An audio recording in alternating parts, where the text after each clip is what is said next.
സ്നേഹം നിറഞ്ഞ സത്യവിശ്വാസികളെ, സത്യവിശ്വാസിനികളെ, അല്ലാഹു സുബ്ഹാനഹു വ തആലയുടെ നിയമ നിർദ്ദേശങ്ങൾ ജീവിതത്തിൽ കഴിവിനനുസരിച്ച് പാലിക്കണമെന്ന് ആദ്യ അവസരത്തിൽ ഉണർത്തുകയാണ്, വസിയത്ത് ചെയ്യുകയാണ്. അല്ലാഹു സുബ്ഹാനഹു വ തആല ആദം നബി അലൈഹിസ്സലാം മുതലുള്ള എല്ലാ നബിമാർക്കും വഹി കൊടുത്തിട്ടുള്ള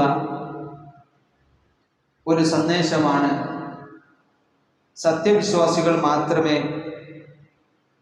സ്വർഗത്തിൽ പ്രവേശിക്കുകയുള്ളൂ എന്നുള്ളത്. ആരാണ് സത്യവിശ്വാസി എന്ന് പറയുന്നത്? അതത് കാലഘട്ടത്തിൽ ആ നബിമാർ കൊണ്ടുവന്ന ഇസ്ലാം അംഗീകരിക്കുന്നതോടൊപ്പം അല്ലാഹു സുബ്ഹാനഹു വ തആല മാത്രമാണ് ആരാധനക്കർഹൻ എന്ന ഹക്ക് കൂടി ഒരാൾ ഉൾക്കൊള്ളുന്നതോടെ, അഥവാ ലാ ഇലാഹ ഇല്ലല്ലാഹ് എന്നും തനിക്ക് വന്ന റസൂൽ മാത്രമാണ് അള്ളാഹുവിങ്കിൽ റസൂലായിട്ടുള്ളത്, അദ്ദേഹം അള്ളാഹുവിൻ്റെ റസൂലാണ്, അദ്ദേഹം പഠിപ്പിച്ചതനുസരിച്ചാണ് ഞാൻ ജീവിക്കേണ്ടത് എന്ന് ഷഹാദത്ത് അംഗീകരിച്ച അയാളാണ് സത്യവിശ്വാസി.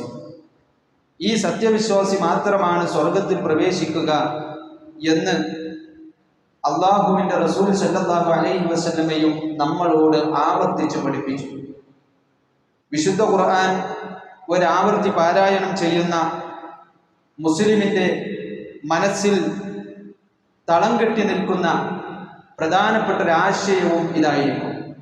കാരണം ഈ ഒരു കാര്യം തന്നെ അള്ളാഹു വിശുദ്ധ ഖുർആനിൽ അടിക്കടി പല വിഷയങ്ങൾ പറയുമ്പോഴും അതൊക്കെ അവസാനിപ്പിക്കുന്നത് സത്യനിഷേധിയാണോ അവൻ നരകത്തിൻ്റെ ആളും അതിൽ ശാശ്വതനായിട്ടുള്ള ആളുമാകുന്നു എന്നാണ് അല്ലാഹു സുബ്ഹാനഹു വ തആല ആവർത്തിക്കുന്നത്.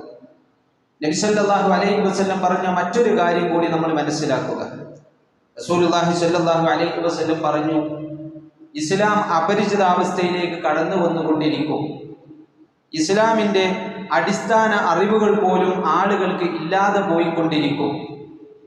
പണ്ഡിതന്മാരായ ആളുകൾ വിവരമില്ലാത്തവരെ സ്വീകരിക്കും. അങ്ങനെ അവർ സ്വയം പിഴക്കുന്നതോടൊപ്പം മറ്റുള്ളവരെ പിഴപ്പിക്കും. ഇതും നബി സല്ലല്ലാഹു അലൈഹി വസല്ലം സൂചിപ്പിച്ചതാണ്. ഈ അപകടത്തിൻ്റെ ഏറ്റവും വലിയ ആഴങ്ങളിലൂടെയാണ് നമ്മൾ ഇന്ന് പോയിക്കൊണ്ടിരിക്കുന്നത്. ഇസ്ലാമിൽ നബി സല്ലല്ലാഹു അലൈഹി വസല്ലം പഠിപ്പിച്ച അടിസ്ഥാന പാഠങ്ങൾ പോലും കേൾക്കുമ്പോൾ ആളുകൾ അത്ഭുതത്തോടു കൂടി അങ്ങനെയുണ്ടോ എന്ന് ചോദിക്കുന്നു. ഈ അറിവുകൾ ഇവിടെ ഇല്ലാഞ്ഞിട്ടല്ല, പക്ഷെ അത് ആളുകൾ അറിയുന്നില്ല എന്നതാണ് വിഷയം. എന്തുകൊണ്ടാണ് ആളുകൾ അറിയാത്തത്? ഒന്ന്, റസൂലുള്ളാഹി സ്വല്ലല്ലാഹു അലൈഹി വസല്ലം പറഞ്ഞത് പണ്ഡിതന്മാർ കുറഞ്ഞുകൊണ്ടിരിക്കും. പണ്ഡിതന്മാരെ അള്ളാഹു പെട്ടെന്ന് മരിപ്പിച്ചുകൊണ്ടിരിക്കും. അങ്ങനെ ആളുകൾക്ക് അറിവില്ലായ്മ രൂക്ഷമാകും. രണ്ടാമത്തെ ഒന്ന്, ആളുകൾ പഠനത്തിൽ നിന്ന് പിന്മാറും. മതപരമായ അറിവ് നേടുന്നതിൽ അവർ താല്പര്യം കുറഞ്ഞവരാകും. ഇങ്ങനെ 2-3 പ്രശ്നങ്ങൾ സമ്മേളിക്കുമ്പോൾ വിവരമില്ലാത്ത എന്ന മുസ്ലിം എന്ന് പറയുന്ന ആളുകൾ ഉണ്ടായിത്തുടങ്ങും. അപ്പോൾ ഇസ്ലാമിൻ്റെ അടിസ്ഥാന പാഠങ്ങൾ പോലും കേൾക്കുന്നത് ആളുകൾക്ക് അത്ഭുതമായി തോന്നും. ഈ ഒരു അവസ്ഥ വന്നതിന് ശേഷം തിരിച്ചു വരാൻ ഒരു വേള നമുക്ക് പറ്റിക്കൊള്ളണമെന്നില്ല. ഈ അവസ്ഥ വരാതിരിക്കാനാണ് നാം നോക്കേണ്ടത്. അറിവുകൾ ചോരാതിരിക്കാനും ഇല്ലാത്ത അറിവുകൾ ഇല്ലാത്ത അവസ്ഥയിൽ തുടരാതിരിക്കാനും നാം പരിശ്രമിക്കേണ്ടതുണ്ട്. അതിന് മതപരമായ അറിവ് ധാരാളം നമ്മൾ നേടണം. അതിൻ്റെ അവസരങ്ങൾ വിശന്നു വലഞ്ഞവൻ ഭക്ഷണത്തിലേക്ക് ആർത്തി പൂണ്ടവനെ പോലെ ഒരു സത്യവിശ്വാസി അറിവിലേക്ക് ആർത്തിയുള്ളവനാവണം. അല്ലാഹു സുബ്ഹാനഹു വ തആല വിശുദ്ധ ഖുർആനിൽ ആവർത്തിച്ച് പറഞ്ഞ കാര്യമാണ്, സത്യനിഷേധികൾക്ക് യാതൊരു നിലക്കും സ്വർഗം അനുവദിക്കുന്നതല്ല. സ്വർഗം അവർക്ക് നിഷിദ്ധമാണ്. അവരുടെ സങ്കേതം നരകമാണ്. അവരാ സങ്കേതത്തിൽ ശാശ്വതരായി ജീവിക്കുന്നവരാണ്. നരകത്തിൽ പ്രവേശിച്ച അവർക്കൊരിക്കലും അതിൽ നിന്ന് പുറത്തു കിടക്കുകയില്ല എന്നുള്ളത് അള്ളാഹു വിശുദ്ധ ഖുർആനിൽ പലവരും ആവർത്തിച്ചതാണ്. സൂറത്തുൽ ബഖറ മുതൽ ആ പരാമർശം അള്ളാഹു തുടർത്തിക്കൊണ്ടിരിക്കുന്നു. അള്ളാഹു പറഞ്ഞു, വല്ലദീന കഫറു വകദ്ദബു ബിആയാതിനാ ഉലൈക അസ്ഹാബുൻ നാർ ഹും ഫീഹാ ഖാലിദൂൻ. സത്യനിഷേധികളായ ആളുകൾ, നമ്മുടെ ആയത്തുകളെ നിഷേധിച്ചവർ. ഏതാണ് ഈ ആയത്ത് എന്ന് പറഞ്ഞാൽ അള്ളാഹുവിൻ്റെ റസൂൽ അടക്കമുള്ള റസൂലുമാരെ നിഷേധിക്കുകയും അവർ പറഞ്ഞ സന്ദേശം സത്യമായി ഉൾക്കൊള്ളാതിരിക്കുകയും ചെയ്യുന്ന ആളുകൾ. ഉലൈക അസ്ഹാബുന്നാർ, അവർ നരകത്തിന്റെ ആളുകളാണ്. ഹും ഫീഹാ ഖാലിദൂൻ, അവർ അതിൽ ശാശ്വതന്മാരാണ്. ഇതേ ശൈലി മാത്രം അള്ളാഹു 3 തവണ വിശുദ്ധ ഖുർആനിൽ പ്രയോഗിച്ചത് നമുക്ക് കാണാം. ഇത് സൂറത്തുൽ ബഖറയുടെ 39-ാമത്തെ ആയത്താണ്. സൂറത്തുൽ മാഇദയിൽ 10-ാമത്തെ ആയത്തിൽ ഇതേ കാര്യം അള്ളാഹ് ആവർത്തിച്ചു. സൂറത്തുൽ മാഇദയുടെ തന്നെ 86-ാമത്തെ ആയത്തിലും ഇതേ കാര്യം അള്ളാഹു സുബ്ഹാനഹു വ തആല ആവർത്തിച്ചു. ഞാൻ ഈ ഓതിയ ആയത്ത് അതിന്റെ വിശദീകരണം ഞാൻ പറഞ്ഞിട്ടില്ല. ഇബ്നു അബ്ബാസ് റളിയല്ലാഹു അൻഹുമ പറഞ്ഞു, വിശുദ്ധ ഖുർആനിൽ 2 നിലക്കുള്ള ആയത്തുകളുണ്ട്. അതിൽ ഒരു വിഭാഗം ആയത്തുകളുടെ പ്രത്യേകത, അതിന് പ്രത്യേകം വിശദീകരണം കേട്ടിട്ടില്ലെങ്കിൽ പോലും അതിന്റെ ആശയം ഏതൊരു സാധാരണക്കാരനും മനസ്സിലാവുമെന്നാണ്. ഈ ആയത്ത് അതിൽപ്പെട്ടതാണ്. ഈ ആയത്തിന്റെ തഫ്സീറിന് ഇബ്നു കസീർ എന്താ പറഞ്ഞത്, ഇമാം ഖുർത്തുബി എന്താ പറഞ്ഞത് എന്ന് പ്രത്യേകം നോക്കേണ്ട ആവശ്യമില്ല. നോക്കിയാൽ അഡീഷണലായ കുറച്ച് വിവരം കിട്ടുമെന്നല്ലാതെ ഈ ആയത്തിന്റെ ആശയം ഇതല്ല വേറെന്തോ ആണ് എന്ന് ഒരാൾക്കും ധരിക്കേണ്ടതില്ലാത്ത വിധം അള്ളാഹ് വ്യക്തമാക്കി പറഞ്ഞ കാര്യമാണ്.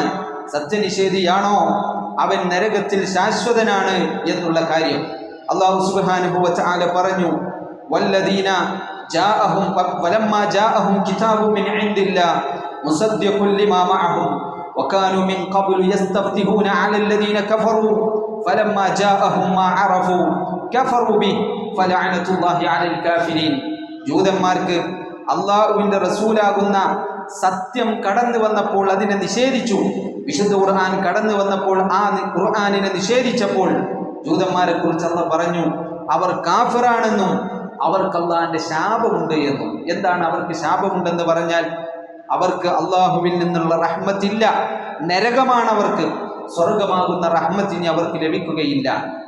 അള്ളാഹു വിശുദ്ധ ഖുർആനിൽ വീണ്ടും പറഞ്ഞു, ഇന്നല്ലദീന കഫറു, സത്യനിഷേധിയായ ആളുകൾ, വമാതു വഹും കുഫാർ, ആ നിലക്ക് തന്നെ കാഫിറായി മരിച്ചുപോയ ഒരു മനുഷ്യൻ, ഉലൈക അലൈഹിം ലഅനത്തുല്ലാഹ്, അവർക്ക് അല്ലാഹുവിന്റെ ശാപമുണ്ട്, വൽ മലായികതി, മലക്കുകളുടെയും, വന്നാസി അജ്മഈൻ, മുഴുവൻ മനുഷ്യന്മാരുടെയും ശാപം. ഇവരെ കുറിച്ച് അറിയുന്നവരൊക്കെ അവരെ ശപിക്കും.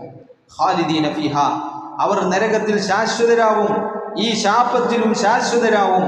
ലാ യുഖഫഫു അൻഹുമുൽ അദാബ്, ശിക്ഷ അവർക്ക് ലഘൂകരിക്കപ്പെടുന്നതല്ല. വലാഹും യുൻദറൂൻ, അവർക്ക് അവധി നൽകപ്പെടുന്നതുമല്ല. അല്ലാഹു വിശുദ്ധ ഖുർആനിൽ പറഞ്ഞു, അല്ലാഹു വലിയുല്ലദീന ആമനു യുഖ്രിജുഹും മിനൽ ദുലുമാതി ഇലൻ നൂർ, അല്ലാഹു സത്യവിശ്വാസികളുടെ വലിയാണ്, രക്ഷാധികാരിയാണ്. അവരെ ഇരുട്ടുകളിൽ നിന്ന് വെളിച്ചത്തിലേക്ക് അല്ലാഹു കൊണ്ടുവരുന്നു. വല്ലദീന കഫറു, സത്യനിഷേധികൾ, ഔലിയാഉഹും ത്വാഗൂതു, അവരുടെ രക്ഷാധികാരികൾ ദുർമൂർത്തികളാണ്, അവർ ആരാധിച്ചു കൊണ്ടിരിക്കുന്നവരാണ്. യുഖ്രിജൂനഹും, ആ പിശാചുക്കൾ അവരെ കൊണ്ടുവരുന്നത് മിനൻ നൂരി ഇലൽ ദുലുമാതി, വെളിച്ചത്തിൽ നിന്ന് ഇരുട്ടിലേക്കാണ്. ഉലൈക അസ്ഹാബുന്നാർ, അവർ നരകത്തിന്റെ ആളുകളാണ്. ഹും ഫീഹാ ഖാലിദൂൻ, അവർ അതിൽ ശാശ്വതന്മാരാണ്. വീണ്ടും അല്ലാഹു ആവർത്തിക്കുന്നു, മിൻ ഖബ്ലു ഹുദൻ ലിന്നാസി വഅൻസലൽ ഫുർഖാൻ, അല്ലാഹു തൗറാത്തും ഇൻജീലും ഖുർആനും ഇറക്കിയിരിക്കുന്നു. ഇന്നല്ലദീന കഫറൂ ബിആയാത്തില്ലാഹ്, അല്ലാഹുവിന്റെ ആയത്തുകളെ നിഷേധിക്കുന്ന ആളുകൾ, ലഹും അദാബുൻ ശദീദ്, അവർക്ക് കഠിനമായ ശിക്ഷയുണ്ട്. വല്ലാഹു അസീസുൻ ദുൻതിഖാം, അല്ലാഹു ഏറെ ശിക്ഷാ നടപടി സ്വീകരിക്കുന്നവനും അജയ്യനുമാകുന്നു എന്ന് അല്ലാഹു സുബ്ഹാനഹു വ തആല പറഞ്ഞു. സൂറത്ത് ആൽ ഇംറാനിൽ വീണ്ടും അല്ലാഹു ഈ ആയത്ത് പറയുന്നത് ക്രിസ്ത്യാനികളെ കുറിച്ചാണ്.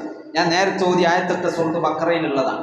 സൂറത്ത് ബഖറയിൽ അല്ലാഹു ഓതിയ ആയത്തുകളൊക്കെ പ്രധാന അഭിസംബോധിതർ ജൂതന്മാരായിരുന്നു. ജൂതനാകുന്ന കാഫിറിനെ കുറിച്ചാണ് അവിടെ സൂചിപ്പിച്ചതെങ്കിൽ സൂറത്ത് ആൽ ഇംറാനിൽ അല്ലാഹു ഈ കുഫറിന്റെ ആയത്തുകൾ സൂചിപ്പിച്ചത് മുഴുവൻ, കുഫറിനെ കുറിച്ചുള്ള ഈ ആയത്ത് സൂചിപ്പിച്ചത് മുഴുവൻ ക്രിസ്ത്യാനികളെ കുറിച്ചാണ് പ്രധാനമായി.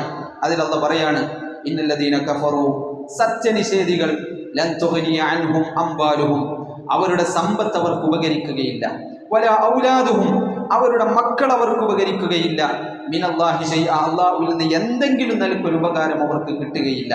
വഉലൈക ഹും വഖൂദുന്നാർ, അവർ നാളെ പിറ്റേന്ന് നരകത്തീയിന്റെ ഇന്ധനമായി മാറുന്നതാണ് എന്ന് അല്ലാഹു സുബ്ഹാനഹു വ തആല പറഞ്ഞു. ആരെപ്പോലെ? കദബി ആലി ഫിർഔന വല്ലദീന മിൻ ഖബ്ലിഹിം ഫിർഔനിന്റെ സമ്പ്രദായവും ഫിർഔനിന്റെ ആളുകളും അതിനു മുമ്പ് ജീവിച്ച പിഴച്ചുപോയ ആളുകളുടെയും സമ്പ്രദായം പോലെ കദ്ദബൂ ബിആയാതിന, നമ്മുടെ ദൃഷ്ടാന്തങ്ങൾ അവർ നിഷേധിച്ചു. ഫഅഖദഹുമുല്ലാഹു ബിദുനൂബിഹിം, അവരുടെ പാപങ്ങൾ കാരണം അല്ലാഹു അവരെ പിടികൂടി.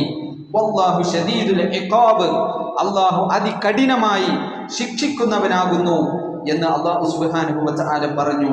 അതുകൊണ്ട് കുല്ലിൽ ലദീന കഫറു, പറയണം നബിയെ സത്യനിഷേധികളോട്, സതുഗ്ലബൂ, നിങ്ങൾ പരാജയപ്പെടുത്തപ്പെടുന്നതാണ്. വതുഹ്ശറൂന ഇലാ ജഹന്നം, നരകത്തിൽ നിങ്ങൾ ഒരുമിച്ച് കൂട്ടപ്പെടുന്നതാണ്.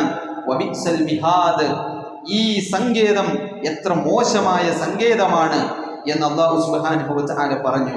വീണ്ടും പറഞ്ഞു ഫഅമ്മല്ലദീന കഫറു, സത്യനിഷേധികളായ ആളുകൾ ഫഉഅദ്ദിബുഹും, അവരെ നാം ശിക്ഷിക്കുന്നതാണ്. അദാബൻ ശദീദ, കഠിനമായ ശിക്ഷ. ഫിദ്ദുനിയ വൽ ആഖിറ, ദുനിയാവിലും പരലോകത്തിലും. വമാ ലഹും മിൻ നാസിരീൻ, അവർക്ക് സഹായികളായി ഒരാളും ഉണ്ടാവുകയില്ല.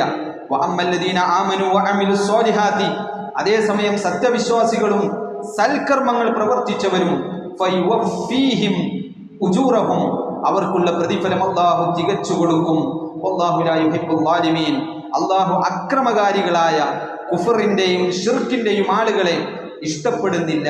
ഇങ്ങനെ തുടങ്ങി. ഇതിപ്പോൾ ആലു ഇമ്രാനിലെ 52-ാമത്തെ ആയത്തെ എത്തിയിട്ടുള്ളൂ.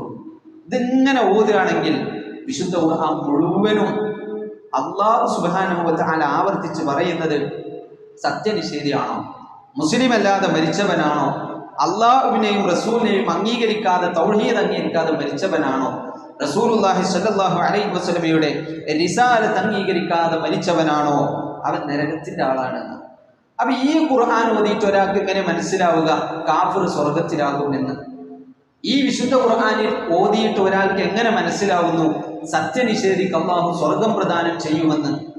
അതുകൊണ്ട് മുസ്ലിങ്ങൾ ഓതുന്ന വിശുദ്ധ ഖുർആനിൽ ഒരിക്കലും സത്യനിഷേധി സ്വർഗത്ത് പോകുമെന്നില്ല, മറിച്ച് അവൻ നരകത്തിലാകുന്നു എന്ന് ആല ഇമ്രാനിൽ 50-ാമത്തെ ആയത്തെത്തിയപ്പോഴേക്ക് എത്രയോ ആയത്തുകളിൽ അല്ലാഹു സുബ്ഹാനഹു വ തആല പറഞ്ഞു. ഇനി ഈ ആയത്തുകളെ കുറിച്ച് മൊത്തത്തിൽ നമ്മൾ മനസ്സിലാക്കേണ്ട ഒരു കാര്യമുണ്ട്. ഇവിടെയൊക്കെ അല്ലാഹു സുബ്ഹാനഹു വ തആല സത്യനിഷേധികൾ എന്ന് പ്രയോഗിച്ചുകൊണ്ട് അവർ നരകത്തിലാണ്, അവർക്ക് ശിക്ഷ ലഘൂകരിക്കുകയില്ല, അവർ ശാപത്തിന്റെ ആളുകളാണ്, കഠിനമായ ശിക്ഷ അവർക്കുണ്ട് എന്നൊക്കെ പറഞ്ഞല്ലോ. ഇത് ഓരോ കാഫിറിനും ഉള്ള കാര്യമല്ല. എല്ലാ കാഫിറും ഒരേ അവസ്ഥയിലാണ് എന്നല്ല ഇതിന്റെ ഉദ്ദേശം. പിന്നെയോ സത്യനിഷേധികൾ എല്ലാവരും നരകത്തിലാണ് എന്ന ആ പൊതുവിഷയത്തിൽ ഇവരൊക്കെ ഏകോപിച്ചിരിക്കുന്നു. 2, അവരാ നരകത്തിൽ ശാശ്വതരായിരിക്കും. അതിനും എല്ലാവരും ഒരുപോലെ, അതിലൊരു മാറ്റം ആർക്കില്ല. പക്ഷെ അതിൻ്റെ ഉള്ളിൽ കയറിയാലുള്ള ശിക്ഷയുടെ ഏറ്റക്കുറച്ചിലുകൾ, ഇതിൽ സത്യനിഷേധികൾക്കിടയിൽ വ്യത്യാസം ഉണ്ടാവും. ഒരാൾ ഫിത്ന ഉണ്ടാക്കി നടന്ന കാഫറും തൻ്റെ ജീവിതത്തിൽ കുഫറും കൊണ്ട് തൻ്റെ വിധി വെച്ചിട്ട് അങ്ങനെ പോയ ആൾക്കും ഒരേ ശിക്ഷ ഉണ്ടാവുക. പിന്നെയോ ഒരാൾ കള്ള് കുടിച്ച കാഫറുണ്ട്, കള്ള് കുടിക്കാത്ത കാഫറുണ്ട്, ഒരു ശിക്ഷ ഉണ്ടാവില്ല. ലോകത്ത് ഫസാദ് ഉണ്ടാക്കി നടന്നവരും അല്ലാത്തവരുമായ കാഫർ ഒരേ ശിക്ഷയല്ല ഉണ്ടാവുക. നേതാവും അനുയായിയുമായ കാഫറുകൾ ഒരേ ശിക്ഷയല്ല ഉണ്ടാവുന്നത്. പലിശ തിന്നവനും പലിശ മാറ്റിവെച്ചവനുമായ കാഫർ ഒരേ ശിക്ഷയല്ല ഉണ്ടാവുന്നത്. ഇവരെ സംബന്ധിച്ചിടത്തോളം ശിക്ഷയിൽ അവരുടെ തിന്മകൾക്കനുസരിച്ച് ഏറ്റവും വ്യത്യാസം ഉണ്ടാവും. ആ പോയിന്റ് ശ്രദ്ധിക്കണം. നന്മകൾക്കനുസരിച്ച് ഏറ്റവും വ്യത്യാസമില്ല.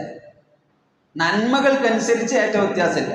നല്ലോണം ധർമ്മം ചെയ്തൊരു കാഫർ പക്ഷെ ആഖിറത്തിൽ എത്തുമ്പോൾ അവരുടെ ഒരു അമലിനും നാം തൂക്കം നിശ്ചയിക്കുന്നതല്ല എന്ന് അല്ലാഹു സുബ്ഹാനഹു വ തആല പറയാണ്. ഒരാൾ നന്മ ചെയ്ത കാഫറാണ്. എന്താ ചെയ്ത നന്മ? മാതാപിതാക്കളെ നല്ലോണം നോക്കിയിട്ടുണ്ട്. അയാൾ മാതാപിതാക്കളെ ഉപദ്രവിക്കാത്തത് കൊണ്ട് ശിക്ഷ കുറയും. ഉപദ്രവിക്കുക എന്ന കുറ്റം ചെയ്യാത്തത് കൊണ്ട് ആ ശിക്ഷ ചെയ്യാന്നേ ഉള്ളൂ. പക്ഷെ മാതാപിതാക്കളെ നോക്കിയതിന് കൂലിണ്ടാവില്ല. ധർമ്മം ചെയ്തതിനും പരസഹായം ചെയ്തതിനും സാമൂഹ്യ സഹായം ചെയ്തതിനും അയാൾക്ക് പ്രതിഫലം മീസാനിൽ തൂങ്ങുകയില്ല. എന്ന ഏറ്റവും വ്യത്യാസം എവിടെയുള്ളത്? അവരുടെ തിന്മകളുടെ കുറവനുസരിച്ച് അവരുടെ ശിക്ഷന്റെ ലഘൂകരണം ഉണ്ടാവും.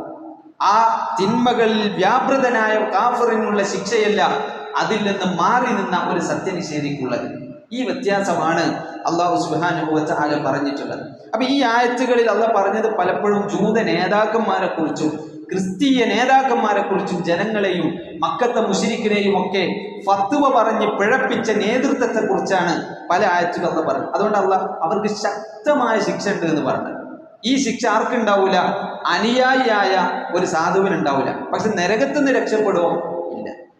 ഇതാണ് ഈ ആയത്തുകളിലൊക്കെ അള്ളാഹു സുബ്ഹാനഹു വ തആല ചേർത്ത് പറഞ്ഞതിൻ്റെ ഉദ്ദേശം നമ്മൾ മനസ്സിലാക്കേണ്ടത്. അതിന് എങ്ങനെയാലും രക്ഷപ്പെടൂല എന്ന് പറഞ്ഞാൽ ഒരു കുടുംബ ബന്ധം കൊണ്ട്, ഒരു നല്ല മനുഷ്യന്റെ സ്നേഹബന്ധത്തിലായി, കുടുംബ ബന്ധത്തിലായി ഒരു നിലക്കും അവർക്ക് രക്ഷയില്ല.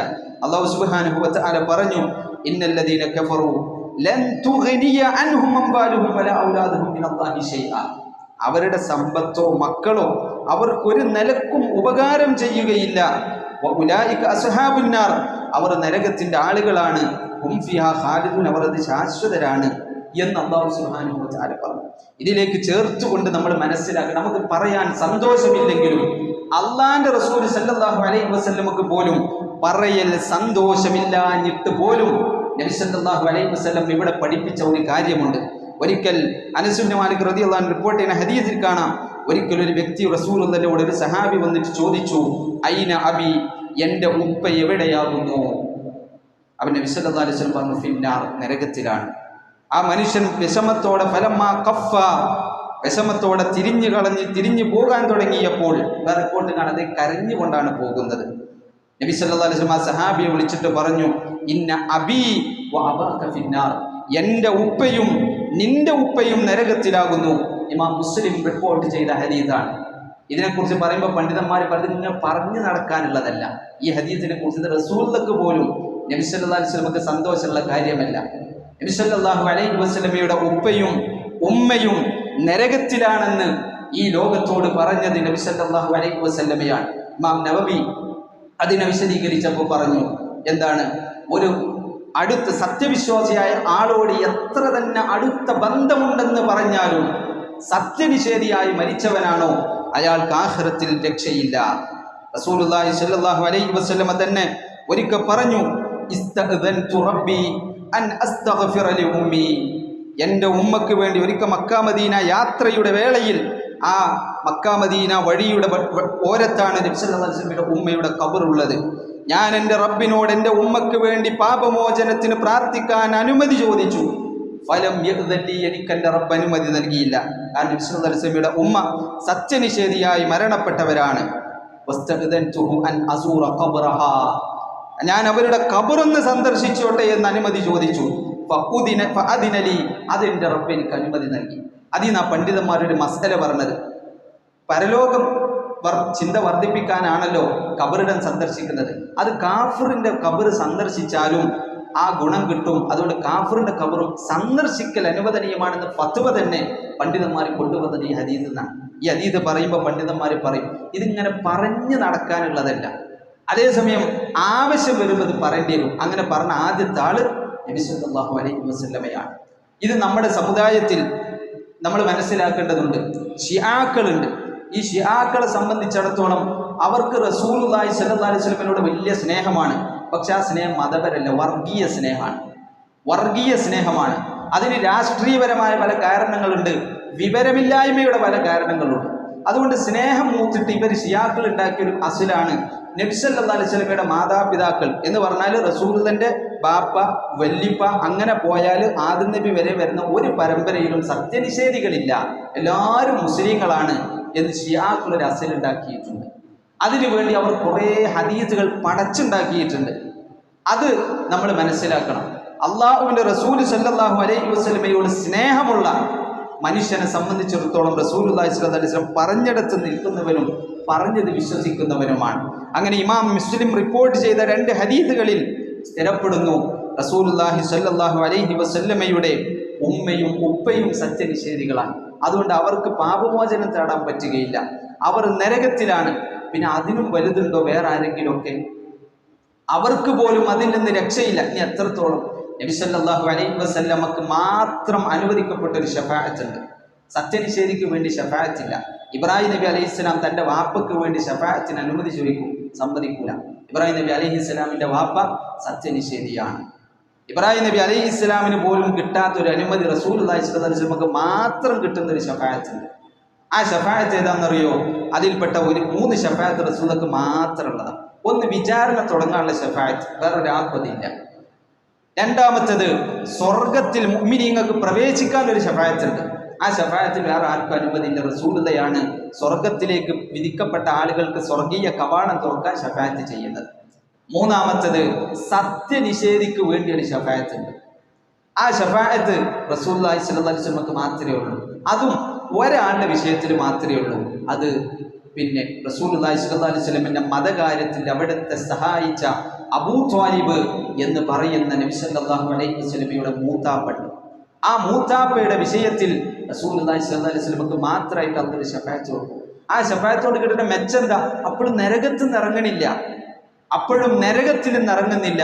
അതേസമയം ശിക്ഷ വളരെ ലഘൂകരിക്കുന്നതാണ്. എന്താണ് ലഘൂകരണം? ഒരു ചെരുപ്പിന്റെ, നരകത്തിൽ നിന്നുള്ള തീയിന്റെ ചെരുപ്പാണ് അബൂ ത്വാലിബിന് നൽകപ്പെടുന്ന ശിക്ഷ. അത് ലഭിക്കുന്ന അബൂ ത്വാലിബ് കരുതും, ഇമാം മുസ്ലിം റിപ്പോർട്ട് ചെയ്ത ഹദീസാണ്, തനിക്കാണ് ലോകത്തെ ഏറ്റവും വലിയ ശിക്ഷ നൽകപ്പെട്ടത് എന്ന്. അത് ലഭിച്ച അബൂ ത്വാലിബ് കരുതുന്ന ആ ചെരുപ്പ് ധരിച്ചാൽ തലച്ചോറ് തിളച്ചു മറയും എന്ന് നബി സല്ലല്ലാഹു അലൈഹി വസല്ലം പറയാണ്. അപ്പോഴും എന്തില്ല, അബൂ ത്വാലിബിനെ സംബന്ധിച്ചിടത്തോളം അബൂലഹബും ഒരു വേള തൻ്റെ കുടുംബത്തിലെ പലരും എതിർത്തപ്പോഴടക്കം, മുഹമ്മദെ നിനക്ക് കിട്ടിയ സന്ദേശം കൊണ്ട് നീ മുന്നോട്ട് പോയിക്കോ, ആയുസ്സുള്ള കാലത്തോളം ഞാൻ നിന്റെ കൂടെയുണ്ട് എന്ന് പറഞ്ഞ് ആ പറഞ്ഞതിൻ്റെ മേലെ വാക്ക് പാലിച്ച് മരണം വരെ നബി സല്ലല്ലാഹു അലൈഹി വസല്ലമയുടെ കൂടെ താങ്ങും തണലുമായി നിന്ന അബൂ ത്വാലിബിന് പോലും അള്ളാഹുവിൻ്റെ കാരുണ്യം സ്പർശിച്ചിട്ടില്ല എങ്കിൽ അത് അള്ളാഹു നൽകുന്ന നീതിയുടെ വിധിയാണ്. അവിടെ പിന്നെ സെന്റിമെന്റ്സിനൊന്നും കാര്യമില്ല. നമ്മളെ പഠിച്ചത് നമ്മളല്ലല്ലോ, നമ്മുടെ നരകവും സ്വർഗവും തീരുമാനിക്കുന്നത് നമ്മളല്ലല്ലോ. നമ്മുടെ വിഷയത്തിൽ പൂർണ്ണ സ്വാതന്ത്ര്യം നമ്മുടെ റബ്ബിനാണെങ്കിൽ ആ റബ്ബ് പറഞ്ഞു എനിക്ക് തരാത്ത ഒരാൾക്കും ഞാൻ സ്വർഗം കൊടുക്കില്ല. അത് അള്ള പറഞ്ഞാൽ പിന്നെ ആരെന്ത് പറഞ്ഞ് ചോദ്യം ചെയ്തിട്ട് എന്താ കാര്യം? അത് അള്ള പറഞ്ഞതാണ്. എനിക്ക് തരേണ്ടത് തരാത്തത്, അള്ളാഹ്ക്ക് കൊടുക്കേണ്ടത് അള്ളാഹ്ക്ക് തന്നെ കൊടുക്കണം. അള്ളാഹിനെ അനുസരിക്കേണ്ടടുത്ത് വേറെ ആരെങ്കിലും അനുസരിച്ചിട്ട് കാര്യമില്ല. അള്ളാഹു സുബ്ഹാനഹു വ തആല ഞാൻ പറഞ്ഞതുപോലെ ജീവിക്കണം. എന്താ, ഞാൻ ഒരാളെ പറഞ്ഞയച്ചരാന്ന് പറഞ്ഞ് ഒരു റസൂലിനെ പറഞ്ഞയച്ചിട്ട് അതിലേക്ക് തിരിഞ്ഞു നോക്കാത്ത ഒരാൾക്ക് അള്ളാഹു കരുണ കാണിക്കൂലെന്ന് അള്ള പറഞ്ഞാൽ അത് അങ്ങനെ തന്നെയാണ്. അത് അത്രയും റസൂലുള്ളാഹി സ്വല്ലല്ലാഹു അലൈഹി വസല്ലമയോട് സഹായം കൊണ്ടും മറ്റും അടുത്ത അബൂ ത്വാലിബിന്റെ വിഷയത്തിൽ പോലും അള്ള തീരുമാനം മാറ്റിയിട്ടില്ല. ആ വിഷയത്തിൽ നബി സല്ലല്ലാഹു അലൈഹി വസല്ലം എത്ര കരഞ്ഞു. അബൂ ത്വാലിബ് ഈമാനോട് കൂടി മരിക്കാത്തതിന്റെ വിഷയത്തിൽ നബി സല്ലല്ലാഹു അലൈഹി വസല്ലം എത്ര കരഞ്ഞു. നബി സല്ലല്ലാഹു അലൈഹി വസല്ലം അദ്ദേഹത്തിന്റെ വഫാത്തിന്റെ സന്ദർഭത്തിൽ സമീപത്ത് പോയി ഒന്ന് ലാ ഇലാഹ ഇല്ലല്ലാഹ് പറയുമെന്ന് ആവശ്യപ്പെടും. കാരണം എന്താ അറിയോ? എനിക്കൊന്നും ചെയ്തു തരാൻ പറ്റില്ല. അത് നിങ്ങൾ പറയാത്ത പക്ഷം അബൂ ത്വാലിബിന്റെ വിഷയത്തിൽ ഞാൻ പറയേണ്ട ആവശ്യമുണ്ടായിരുന്നു. കാരണം ഉള്ളിലൊക്കെ ഉണ്ട്. പക്ഷെ അപ്പോൾ അബൂ ത്വാലിബ് പറഞ്ഞു, അന അലാ മില്ലത്തി അബ്ദുൽ മുത്തലിബ്, ഞാൻ അബ്ദുൽ മുത്തലിബ് ആകുന്ന എൻ്റെ വാപ്പയുടെ മില്ലത്തിൽ തന്നെയെന്ന് പറഞ്ഞിട്ടാണ് അബൂ ത്വാലിബ് മരിക്കുന്നത്. അതുകൊണ്ട് അബൂ ത്വാലിബിനെ സംബന്ധിച്ച് റസൂലുള്ളാഹിക്ക് ഒന്നും ചെയ്യാൻ പറ്റിയില്ല. അപ്പോൾ റസൂലുള്ളാഹി ഒരു വർത്താനം പറഞ്ഞു, എന്നെ അള്ള വിലക്കാത്തിടത്തോളം ഞങ്ങൾക്ക് വേണ്ടി ഇസ്തിഗ്ഫാർ നേടുന്നു. അള്ളാഹ് ആയത്തിറക്കി, കഴിയൂല റസൂൽ, ഇസ്തിഗ്ഫാർ ചെയ്യാൻ പാടില്ല എന്ന് നബി സല്ലല്ലാഹു അലൈഹി വസല്ലമയെ വിലക്കിക്കൊണ്ട് അള്ളാഹു ആയത്തിറക്കി. അതേ വിലക്കാണ് റസൂലുള്ളാഹിയുടെ ഉമ്മയുടെ വിഷയത്തിലും നബി സല്ലല്ലാഹു അലൈഹി വസല്ലമക്ക് ഉണ്ടായത്. അതുകൊണ്ട് ഇതൊക്കെ അടിസ്ഥാന വിവരമാണ്, ഇതൊക്കെ അടിസ്ഥാന വിഷയങ്ങളാണ്. ഈ അടിസ്ഥാന വിവരം ചോർന്നു പോകുന്നു എന്ന് പറഞ്ഞാൽ നമ്മൾ അപകടത്തിൽ പെടുന്നുണ്ട് എന്നർത്ഥം. ഇന്ന് അത് ആളുകൾ വ്യാപകമായി പറയുന്നു, പരസ്യമായി പറയുന്നത് വലിയ അഭിമാനമായി പറയുന്നു. എന്താ അതല്ലേ വേണ്ടത്? എന്തിനാ കാഫിറിന് നല്ല ചെയ്ത ആളുകൾക്ക് സ്വർഗം കൊടുത്താൽ എന്താ ഒരു പ്രശ്നം എന്നാണ് ആളുകൾ ചോദിക്കുന്നത്. അപ്പൊ ഇതെന്താണ് ഇസ്ലാം എന്നാണ് ആളുകൾ മനസ്സിലാക്കുന്നത്. വിശുദ്ധ ഖുർആനും റസൂലിന്റെ ഹദീസുമാണ് ഇസ്ലാം. നമുക്ക് തോന്നുന്നതല്ല ഇസ്ലാം. എനിക്കിങ്ങനെ ഒരു കരുണ കാണിക്കണം എന്ന് തോന്നും. അപ്പൊ ആ കരുണ കാണിക്കേണ്ട രീതി ഇസ്ലാമികമായി ശരിയല്ലെങ്കിൽ ശരിയല്ല എന്നാണ്, അത് പാടില്ല എന്നാണ്. അവിടെ പിന്നെ എൻ്റെ കാരുണ്യത്തിനും എൻ്റെ അനുകമ്പക്കൊന്നും യാതൊരു പ്രസക്തിയില്ല. അങ്ങനെ ഞാൻ അതിനെ മുന്തിച്ച ഞാനിട്ട് മുസ്ലിമല്ല. അള്ളാഹുവിൻ്റെ അടുത്ത് അങ്ങനെ പറയുമ്പോഴും വിശ്വസിക്കുമ്പോഴും എപ്പോഴേ ഈമാൻ ചോർന്നു പോയിട്ടുണ്ടാവാം. മനുഷ്യന്മാരുടെ ഇടയിൽ കുറച്ച് താമസമുണ്ടെങ്കിലും. അതുകൊണ്ട് ഗൗരവത്തിൽ നമ്മുടെ ബുദ്ധിയും താല്പര്യങ്ങളും എല്ലാം പരിശുദ്ധ ദീനുൽ ഇസ്ലാം അള്ളാഹും റസൂലും പറഞ്ഞത് എന്താണെന്ന് അറിയാനുള്ള ജിജ്ഞാസ നമുക്ക് വേണം. ആ ജിജ്ഞാസയിൽ നിന്ന് നമ്മൾ പരമാവധി പഠിക്കണം. എന്നിട്ട് അതിൽ ഊന്നി നിന്നുകൊണ്ട് നമ്മുടെ വിശ്വാസവും വ്യക്തിത്വവും നമ്മൾ രൂപീകരിക്കണം. അത്തരം മുഅ്മിനീങ്ങളിൽ അല്ലാഹു സുബ്ഹാനഹു വ തആല നമ്മെ ഉൾപ്പെടുത്തി അനുഗ്രഹിക്കുമാറാവട്ടെ.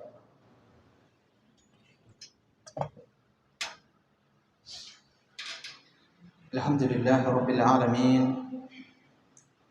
اللهم صل على محمد وعلى آل محمد يا أيها الذين آمنوا اتقوا الله حق تقاته ولا تموتن إلا وأنتم مسلمون.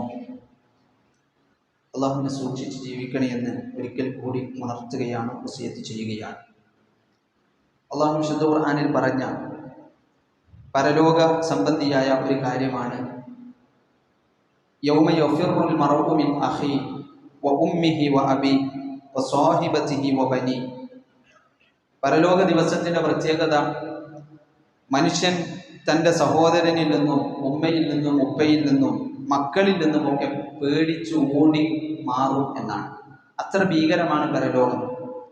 അപ്പം ഈ ഹദീസിൽ ഈ ആയത്തിനെ വിശദീകരിച്ചിടത്ത് ഇബ്നു അബ്ബാസ് റളിയല്ലാഹു അൻഹുമ പറഞ്ഞത് നമുക്ക് കാണാം. യൗമ യഫിറുൽ മർഉ മിൻ അഖീഹി എന്ന് പറഞ്ഞു, തൻ്റെ സഹോദരനെ വിട്ടിട്ട് ഓടുന്നു. ഫസ്റ്റ് ഓടൽ ആരാന്നറിയോ? യഫിറു ഖാബീലു മിൻ അഖീഹി ഹാബീൽ. കാബീലും ഹാബീലും സഹോദരങ്ങളാണ്. ഓര് തമ്മിൽ സാഹോദര്യ ബന്ധമുണ്ട്, പക്ഷെ ഓര് തമ്മിൽ വിട്ടകന്ന് ഓടിപ്പോകുന്ന, അവർ തമ്മിൽ വിട്ടകന്ന് ഓടിപ്പോകും. അതുപോലെ നബിയ്യു സല്ലല്ലാഹു അലൈഹി വസല്ലം മിൻ ഉമ്മിഹി. ഉമ്മിഹി എന്ന് പറഞ്ഞല്ലോ, ആ ഉമ്മയിൽ ആദ്യം ഓടിപ്പോകൽ ആരാന്നറിയോ? നബി സല്ലല്ലാഹു അലൈഹി വസല്ലം തൻ്റെ ഉമ്മയിൽ നിന്ന്. അബീഹി എന്ന് പറഞ്ഞല്ലോ, ആദ്യം പോകൽ ഇബ്രാഹിം അലൈഹിസ്സലാം മിൻ അബി. ഇബ്രാഹിം നബി തൻ്റെ ബാപ്പയിൽ നിന്ന് പോകും. സാഹിബതിഹി എന്ന് പറഞ്ഞല്ലോ, നൂഹ് അലൈഹിസ്സലാം മിൻ ഇബ്നിഹി. മകൻ എന്ന് പറഞ്ഞതിൽ നിന്ന് നൂഹ് അലൈഹിസ്സലാം തൻ്റെ മകനിൽ നിന്ന് കനആനിൽ നിന്ന് ഓടിപ്പോകും. ലൂത്തുൻ മിൻ ഇംറഅതിഹി. ലൂത്ത് അലൈഹിസ്സലാം തൻ്റെ ഭാര്യയാകുന്ന സത്യനിഷേധിയായ ഭാര്യയിൽ നിന്ന് ഓടിപ്പോകും എന്ന് ഈ ആയത്തിനെ വിശദീകരിച്ചുകൊണ്ട് ഇബ്നു അബ്ബാസ് റളിയല്ലാഹു അൻഹു പറയാണ്. അതുകൊണ്ട് ഇതൊരു അന്യം നിൽക്കുന്ന പോയിന്റോ വിശദീകരണമൊന്നുമല്ല, നബി സല്ലല്ലാഹു അലൈഹി വസല്ലം വ്യക്തമായി പറഞ്ഞ കാര്യമാണ്. പക്ഷെ ഈ കാര്യം പറയുമ്പോൾ ഇത് ആളുകൾക്കിടയിൽ വ്യാപകമാവാത്തത് എന്തുകൊണ്ടെന്നാൽ ഇത് പറഞ്ഞു നടക്കൽ ആരും താല്പര്യം എടുക്കുന്ന കാര്യമല്ല, അങ്ങനെ താല്പര്യം എടുക്കേണ്ട കാര്യമല്ല.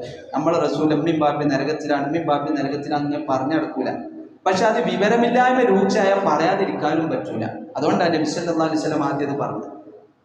ഇവിടെ നമ്മൾ മനസ്സിലാക്കണം, നബി സല്ലല്ലാഹു അലൈഹി വസല്ലമയെ സംബന്ധിച്ചിടത്തോളം റസൂലുള്ള പലവൂരി പറഞ്ഞൊരു കാര്യമുണ്ട്. നബി സല്ലല്ലാഹു അലൈഹി വസല്ലമയുടെ പരമ്പര പരിശുദ്ധമാകുന്നു എന്ന് റസൂലുള്ളാഹി സ്വല്ലല്ലാഹു അലൈഹി വസല്ലം പറഞ്ഞിട്ടുണ്ട്. ഈ പരിശുദ്ധമാകുന്നു എന്ന് പറഞ്ഞാൽ എന്താണ് അതിൻ്റെ ഉദ്ദേശം? അതിന് ശിയാക്കൾ വ്യാഖ്യാനിച്ചതും അതിനെ കടമെടുത്തുകൊണ്ടോ അല്ലെങ്കിൽ അതിലേക്ക് പെട്ടുപോയിക്കൊണ്ടോ പിന്നെ സൂഫികളായ പലരും വ്യാഖ്യാനിച്ചതുമായ കാര്യമാണ് നബി സല്ലല്ലാഹു അലൈഹി വസല്ലമയുടെ മാതാപിതാക്കളുടെ പരമ്പര ആദം നബി വരേക്കും ആരും മുശ്രിക്കില്ല എന്നുള്ളത്.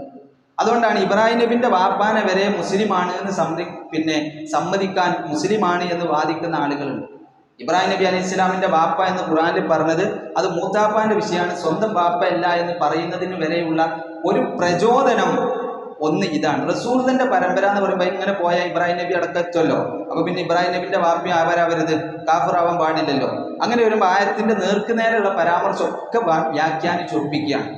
അവിടെ ഈ ഹദീസിന്റെ അല്ലെങ്കിൽ റസൂൽ ഈ പറഞ്ഞതിന്റെ പ്രധാന ഉദ്ദേശം എന്താണ്? റസൂൽ തന്റെ കുടുംബ പരമ്പരയിൽ ആരും മുശ്രിക്കില്ല, ശിർക്ക് ചെയ്തവരില്ല എന്നല്ല. പിന്നെയോ ആ കുടുംബ പരമ്പര ഒന്നും തന്നെ രൂപപ്പെട്ടത് വ്യഭിചാരത്തിന്റെ രൂപത്തിലല്ല. എന്തിനങ്ങനെ പറയുന്നത്? നബി സല്ലല്ലാഹു അലൈഹി വസല്ലം ജനിക്കുന്ന മക്കയിൽ വ്യഭിചാരം വ്യാപകമായിരുന്നു. എന്നാൽ അവിടെ വിവാഹവും ഉണ്ടായിരുന്നു. ആമിനയും അബ്ദുള്ളയും വ്യഭിചാരത്തിലൂടെയല്ല, അവർ തമ്മിലുള്ള വ്യഭിചാരത്തിലൂടെയല്ല നബി സല്ലല്ലാഹു അലൈഹി വസല്ലം പറഞ്ഞത്. റസൂലുള്ളാഹിന്റെ പരമ്പര ആദം നബി വരേക്ക് അങ്ങോട്ട് എണ്ണാൻ കഴിഞ്ഞാൽ അതിലൊന്നും തന്നെ വ്യഭിചാരത്തിന്റെ ഒരു ശാഖ കാണപ്പെടുകയില്ല.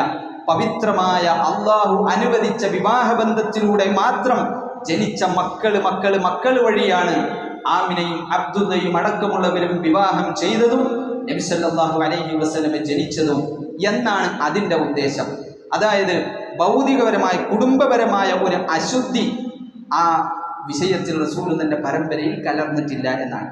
അതേസമയം ആത്മീയമായ മതപരമായ കുഫ്ർ, തൗഹീദ് എന്ന് പറയുന്നതുമായി ബന്ധപ്പെട്ടതിൽ നബി സല്ലല്ലാഹു അലൈഹി വസല്ലമയുടെ വാക്കാലുള്ള സുന്നത്ത് കൊണ്ടും വിശുദ്ധ ഖുർആൻ കൊണ്ടും സ്ഥിരപ്പെട്ടതാണ്. നബി സല്ലല്ലാഹു അലൈഹി വസല്ലമയുടെ പരമ്പരയിൽ പലരും കാഫിറുകളായിരുന്നു എന്നുള്ളത്. അതുകൊണ്ട് അത് ഇതിന് എതിരായി മനസ്സിലാക്കാൻ പാടില്ല. ഇത് വർഗീയത കൊണ്ടല്ല നമ്മൾ റസൂലിനോട് സ്നേഹം ഉണ്ടായത്. റസൂലുള്ളാഹി സ്വല്ലല്ലാഹു അലൈഹി വസല്ലം അല്ലാഹുവിന്റെ റസൂലായതുകൊണ്ടാണ് ഞാൻ നബി സല്ലല്ലാഹു അലൈഹി വസല്ലമയെ സ്നേഹിക്കുന്നത്. ആ സ്നേഹം അത് കാരണത്താൽ എനിക്ക് വ്യക്തിപരമായി മാറുകയാണ്. അതേസമയം ആ സ്നേഹത്തിന്റെ പേരിൽ വിവരമില്ലായ്മ വിശ്വസിച്ച് വെക്കാൻ പാടുള്ളതല്ല എന്ന് നമ്മൾ കൂട്ടത്തിൽ മനസ്സിലാക്കുക. അല്ലാഹു സുബ്ഹാനഹു വ തആല പറഞ്ഞ കാര്യങ്ങൾ അതിൽ ചെറുതുപോലും ചിലപ്പോൾ നമ്മളൊക്കെ വലിയ വലിയ കാര്യങ്ങൾ പറയും, വലിയ വലിയ കാര്യങ്ങൾ കേൾക്കും, അതിൻ്റെ ഇടയ്ക്ക് ചെറുത് ചോർന്ന് പോവുകയാണ്. ആ ചെറുത് ചോർന്ന് പോകുന്നത് വീണ്ടെടുക്കാന്ന് വിചാരിക്കാം. പക്ഷെ വീണ്ടെടുക്കാൻ നമ്മൾ മനഃപൂർവ്വം അവസരം ലഭിച്ചിട്ടില്ലെങ്കിൽ എന്തുണ്ടാവാൻ പോണത്? ചിലപ്പോൾ അതാവും പിന്നെ ആ ഇൽമില്ലാത്തതിലൂടെ നമ്മൾ രൂപപ്പെടുത്തിയതാവും പിന്നെ നമ്മുടെ ദീനം. എന്നിട്ട് പിന്നെ ആരെങ്കിലും പറയുമ്പോൾ അത്ഭുതം തോന്നുക, അങ്ങനെയൊക്കെ ഉണ്ടോ എന്ന് പറയും. അതുകൊണ്ട് അങ്ങനെ ഒരു അപകടം നമ്മുടെ ജീവിതത്തിൽ എത്തിയതിൻ്റെ ശേഷം നമുക്ക് തിരിച്ചു വരാൻ പറ്റില്ല. അതിനു മുമ്പ് നമ്മൾ ഇൽമിൻ്റെ ചെറുതും വലുതും ഒക്കെ ചർച്ച ചെയ്യുന്ന അവസരങ്ങളെ ഉപയോഗപ്പെടുത്താൻ ശ്രമിക്കുക. അല്ലാഹു സുബ്ഹാനഹു വ തആല അത്തരം മുഅ്മിനീങ്ങളിൽ നമ്മെ ഉൾപ്പെടുത്തി അനുഗ്രഹിക്കുമാറാവട്ടെ. اللهم اغفر للمؤمنين والمؤمنات والمسلمين والمسلمات الأحياء منهم والأموات إنك مجيب الدعوات وقاضي الحاجات. اللهم أجرنا من النار، اللهم أجرنا من النار، اللهم أجرنا وأجر والدينا من النار. ربنا اغفر لنا ولإخواننا الذين سبقونا بالإيمان فلا تجعل في قلوبنا غلا للذين آمنوا ربنا إنك رؤوف رحيم. آمين آمين برحمتك يا أرحم الراحمين. وصلى الله على نبينا محمد والحمد لله رب العالمين.